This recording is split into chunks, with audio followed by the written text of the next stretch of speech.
नजर पोचेतोवर हिरवीगार शेतं आणि बाजूने वाहणाऱ्या नीरा आणि भीमा असं सुंदर परिसर या छोट्याशा गावाभोवतालचा न्याहाळत राहावासा वाटतो.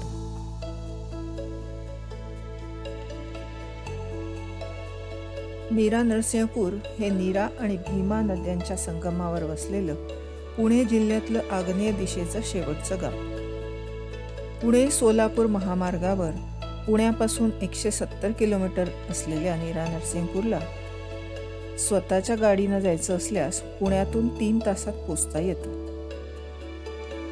रेल्वेने यायचं झाल्यास 50 किलोमीटरवर कुर्डुवाडी हे स्टेशन आहे. दक्षिणेला जाणाऱ्या बहुतेक सगळ्या गाड्या इथे थांबतात. नरसिंहपूरचा तपोभूमी असा पुराणात उल्लेख आहे. नीरा आणि भीमेच्या अगदी संगमावर असलेल्या नरसिंहाचं देऊळ प्रेक्षणीय आहे आणि अर्थातच यावरूनच गावाचं नावही पडलं आहे. 12व्या शतकात देवळाचं बांधकाम झालं आणि त्यानंतर वेळोवेळी त्या काळच्या सरदारांनी याला वाढवून योग्य ती काळजी घेतली. आताही याचं जीर्णोद्धाराचं काम राज्य सरकारनं पुरातत्व खात्याच्या देखरेखीखाली हाती घेतलं. देवळाला 3 प्रवेशद्वार आहेत. त्यातलं हे पश्चिम द्वार, ज्याला मोक्षद्वार असंही म्हणतात, हे मुख्य द्वार आहे. 3 बाजूंना पाणी असलेल्या या जागेचं महत्त्व जाणून आदिलशहाला इथे किल्ला बांधायचा होता असं लक्षात येतं. त्यामुळेच कदाचित इथे बुरुज आणि तटबंदी दिसते. किती उत्कृष्ट कोरीव काम केलंय या दगडी खांबांवर.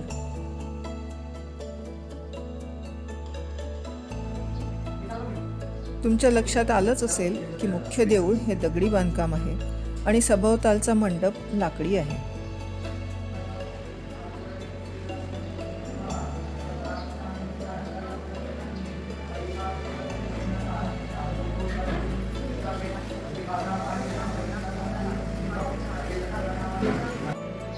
मंदिर परिसरात अनेक छोटी छोटी देवळं आहेत. यांना पर्वत देवता असं म्हणतात. तुम्हाला माहितीच आहे की नरसिंह हा विष्णूचा 4था अवतार आहे. हिरण्यकश्यपूची गोष्ट सर्वश्रुत आहेच. असं म्हणतात की इथली नरसिंहाची मूर्ती प्रल्हादानेच साकारली आणि इथेच त्याने विष्णूची उपासनाही केली.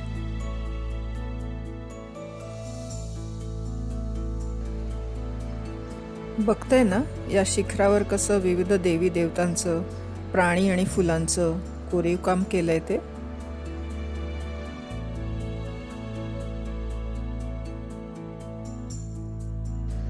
दक्षिणेचा नीरा नदीवरचा हा घाट पार पलीकडेपर्यंत जातो. देवळात वरच्या मजल्यावर नगारखाना आणि काही जुने वास्तू अवशेष आहेत आणि इथून तुम्हाला सभोवतालचा सुंदर परिसर, देवळाला गोलाकार वळसा घालणारी नदी फार सुंदर दिसते. नरसिंह जयंती गावातला मुख्य धार्मिक सण आहे. मोठ्या उत्साहाने तो इथे साजरा होतो. मी नियमित भेट देत असते तेव्हा, पण सध्या देवीचं नवरात्र सुरू आहे इथे आणि संध्याकाळची आरती विशेष असते. महाराष्ट्र, कर्नाटक आणि इतर राज्यातले भाविक नियमित इथे दर्शनाला येतात. विशेषतः नरसिंह नवरात्रात ज्या श्रद्धाळूंना इथे मुक्काम करायचा आहे त्यांच्यासाठी उत्तम भक्तनिवासही उपलब्ध आहे. हा गावातला मुख्य रस्ता. सकाळी लवकर उठून आले मी इकडे, त्यामुळे फारशी वर्दळ नाही अजून. तिकडे पलीकडे तुम्हाला नदी दिसते. या रानातल्या पायवाटेनं नदीपर्यंत पोहोचू शकतो का?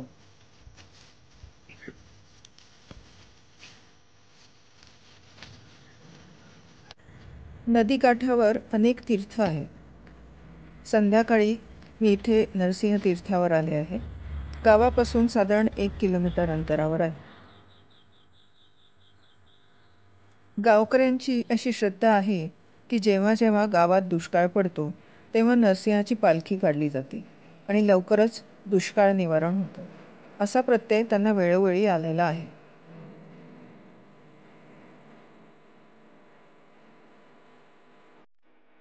इथे तसा कमीच पाऊस पडतो, त्यामुळे शेती आणि पिण्याच्या पाण्यासाठी नदीच्या पाण्याचा वापर होतो.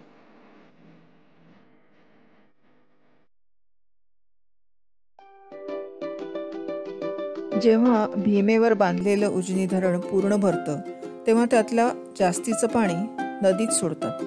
कधी कधी ते इतकं असतं की संपूर्ण परिसर जलमय होऊन जातो.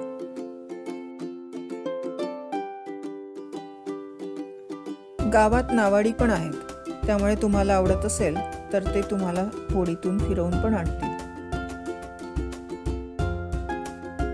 असं हे हिरव्यागार शेतांनी वेढलेलं, 2 सुंदर नद्यांच्या काठावर बसलेलं छोटंसं गाव आणि रेखीव देऊळ तुम्हाला नक्कीच आवडेल. जरूर भेट द्या.